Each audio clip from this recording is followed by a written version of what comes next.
What's up gamers, DreamcastGuy here, talking today about Lara Croft and the Temple of Osiris. This game's made by Crystal Dynamics, so if you're expecting the Lara Croft to shipwrecked with a bow and arrow and trying to survive, this ain't that. This is instead a 4-player dungeon crawler where you're solving puzzles, climbing ledges, and finding shiny loot everywhere. The story opens with Lara and a rival archaeologist getting stuck between a feud between gods. They're trying to revive Osiris so they can push this guy back into the underworld forever. What does that mean for us? It means lots of hours of a lot of fun. Well, maybe not a lot of hours, but definitely a lot of fun. The game actually controls a lot like Diablo. Your left stick controls where you're walking, your right stick controls where you're aiming, and then your shoulder buttons control your abilities, shooting, using special weapons, or using your character's specialty weapon. The characters are split into 2 groups. 2 of them, Lara and the other archaeologist, have the ability to use grapple hooks and torches. This makes it where they can climb to higher areas or even create ropes that the people can walk across, so they'll bridge gaps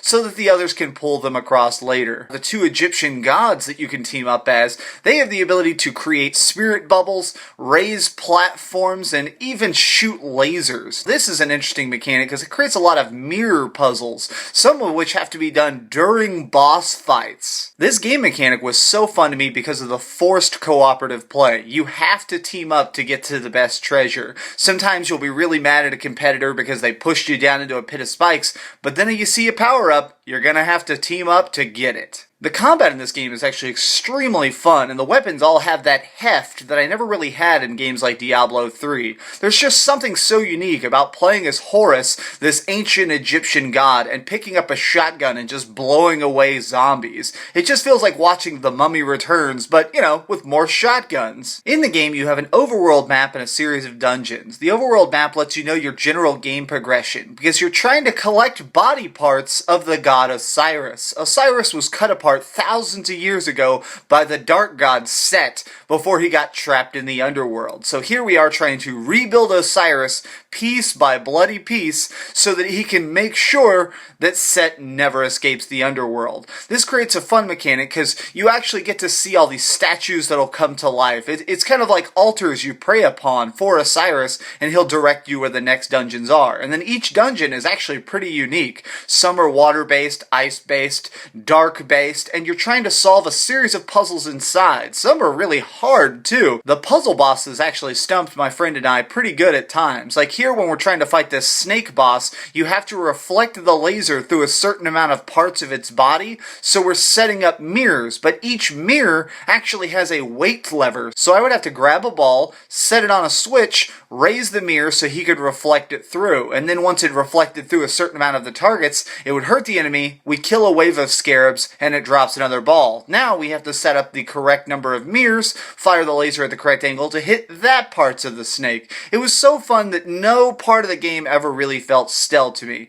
although that's mostly because the game is so short. We started playing this game at about 11 p.m. and by the time the sun came up, we had beaten everything about it. The game is maybe 5 or 6 hours in length. There are optional dungeons which we didn't get a chance to go through all of them, and there are cool collectibles. In every single dungeon there's 5 hidden skulls. Finding these skulls gives you additional bonuses, along with just generally taking detours for diamonds. Overall, the game was a lot of fun, and I had fun start to finish. Finding loot, picking up shotguns, going through these real classic Lara Croft Tomb Raider style games was a lot of fun. Swimming puzzles, ball puzzles, climbing puzzles, all fun, but I will say that I think this game requires a friend to be in the room playing along with you. I actually tried some online co-op and it just did not feel the same. You can play with up to 4 players and the dungeons actually change as to whether you're playing with 2 players or 4 players, making the puzzles more difficult and making the enemies a lot harder. So you will find times when you're shoving a friend into the mouth of an alligator so you can grab that extra gem. Let's go over to the ratings board. On a scale of 1 to 10, I am going to give Tomb Raider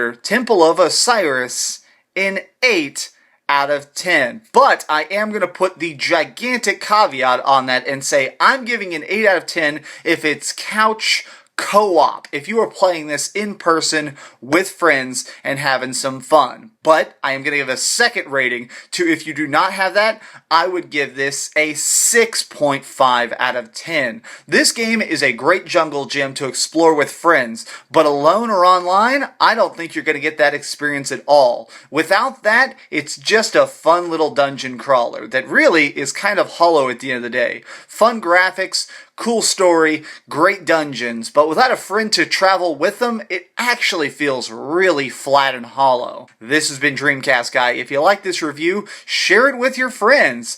But as always, keep gaming, keep reading, and keep dreaming.